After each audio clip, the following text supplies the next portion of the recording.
PYX 106.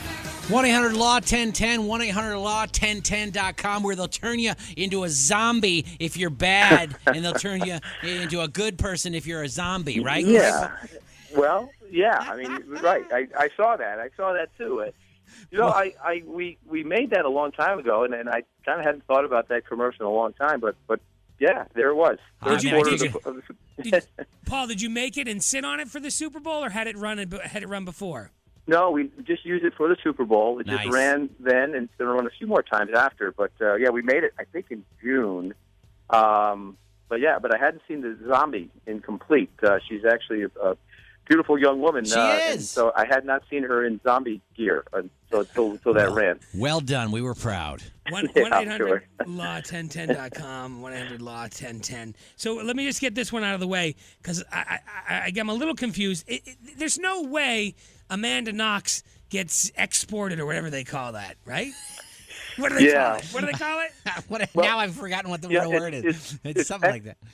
Extradition. The extradition proceedings. But same thing. They're going to send her there. Well, here's what everyone's saying. Number one, that is a country that we do understand that they have a justice system. It's a justice system that we accept.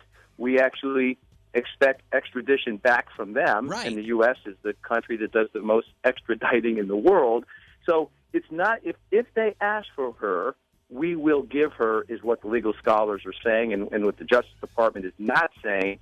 But by every indication, interestingly enough, Amanda Knox, even though she's been found guilty the second time here in the Italian court, they're saying that the Italians are not going to ask to have her extradited. Now, maybe that's just kind of a deal they've cut quietly.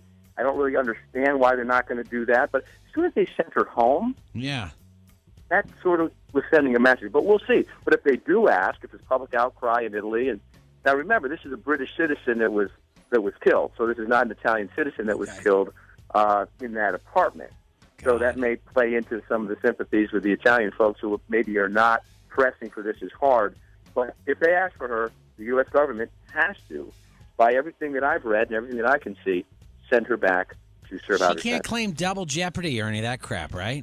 No, people are talking about that double jeopardy, but that's when you're found guilty. I'm sorry, when you're found not guilty of the crime, and then they find new evidence and try you again. They can't do that, double jeopardy. Here she was found guilty, and then she was let go because there were some technical issues in the trial. The DNA evidence was a little messed up, and it was just kind of a sloppy case. So they just retried her.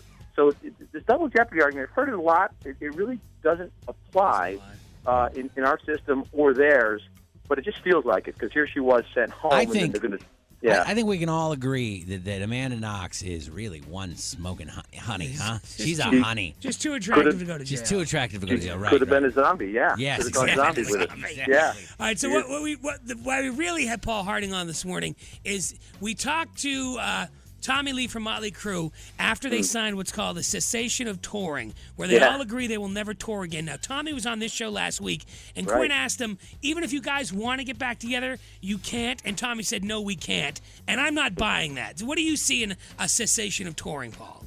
Well, first of all, it was pretty cool. I heard part of that when he was on the show, and it was neat. I'm sure it was fun to talk to him and get him on. I've always kind of, followed his career through all those ups and downs. Yeah, they're looking at it two ways. I mean, one, it could be a bit of a publicity thing where it's like, hey, catch them now because you're never going to see them again when we guarantee it in writing, kind of thing. So maybe it generate ticket sales. But the legal ramifications are this: if one member of the band 15 years from now or 5 years from now wants to do a reunion tour, right? They want to try to do it even though they're all not there. They legally cannot do that. So. Yeah, they're saying this is it. Nobody can get back together. We're not going to allow this to get back together, and Motley Crue will never come out as a one or two members kind of doing a reunion tour again. Paul, can I take the interview that we had with Tommy Lee, and in 15 years, when they all get together, they want to tour again, can I take that and sue Motley Crue? I think it'd be worth something. Yeah, I mean, Okay. All right, I'm going to save this interview, and then that's my retirement plan. Okay? All right. Paul Harding, 1-800-LAW-1010, 1-800-LAW-1010.com. Thanks for joining us again, Paul. pal. Okay, guys. Thank you. Quinn and Cantera, mornings on PYX 106.